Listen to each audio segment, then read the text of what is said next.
Welcome to the Seica booth here at Semicon West. I'm on with Gordon Leake at the moment from a company called Focus Test to talk about an IC test device here in front of us called the FTI2000.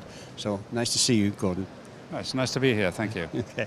So tell us a little bit about this new test handler that you've got here. It is for production test of small power ICs.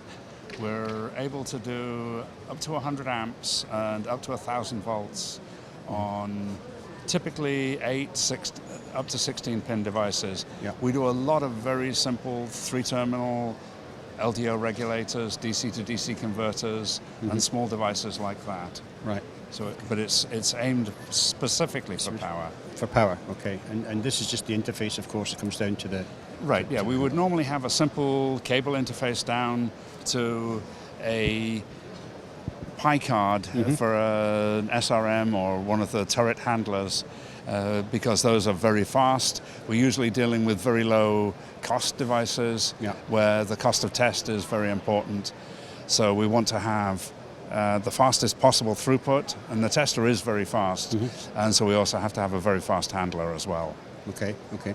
So what sort of parametrics and things are you measuring with it? We'll basically measure any DC or AC parameter. We do timing, undervoltage lockout, the lockout threshold, supply currents, efficiency of a DC to DC converter, any basic parameters, pretty much anything on a data sheet, anything that you want to to guarantee in production, we will test it. Right. Good, good. So I mean, you've got quite a history in this field, because you you started originally back in the discrete devices, the small. You're talking Focus Test? Focus Test, yes. Focus Test started in 2006. The first tester we built was the FTI2000, which was designed for power discrete devices, just generally silicon MOSFETs. When silicon carbide and gallium nitride became important, we learned a lot about those, and we believe we're experts in testing those. We've certainly been doing a lot of that, and we have a lot of customers, a greater percentage than you would imagine for our size of our company. Right. So those have been very good for us, and we're continuing to expand there. Okay. And so how big is the company? I mean, you're based in Colorado. We're in Colorado. There are about 20 employees. We've got an office in the Philippines with 6 applications engineers.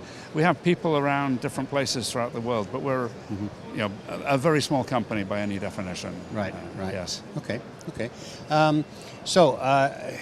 Is this the first outing for this particular product? This is absolutely brand new. We've not shown it to anybody. Okay. We have a couple of customers who are lined up to be beta trial customers to see this.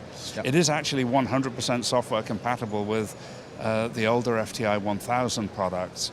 So any IC that we were testing on a 1000 can also be tested here with typically no change or very, very minor change. Right. Well, one of the big drivers at the moment, of course, is being able to capture data from every process we do. So, is it completely? Does it have full traceability? Yes,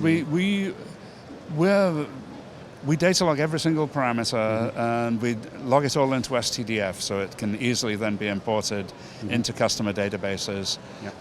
We have a lot of traceability. We have some customers where the handler actually, they're actually using a 2D barcode to put the serial number of the device on the barcode, and we have full traceability of the device serial number. They can actually track all the way back to the wafer and the XY location on the wafer that die came from.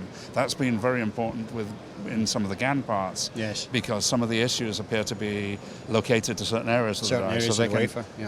So we'll provide the data.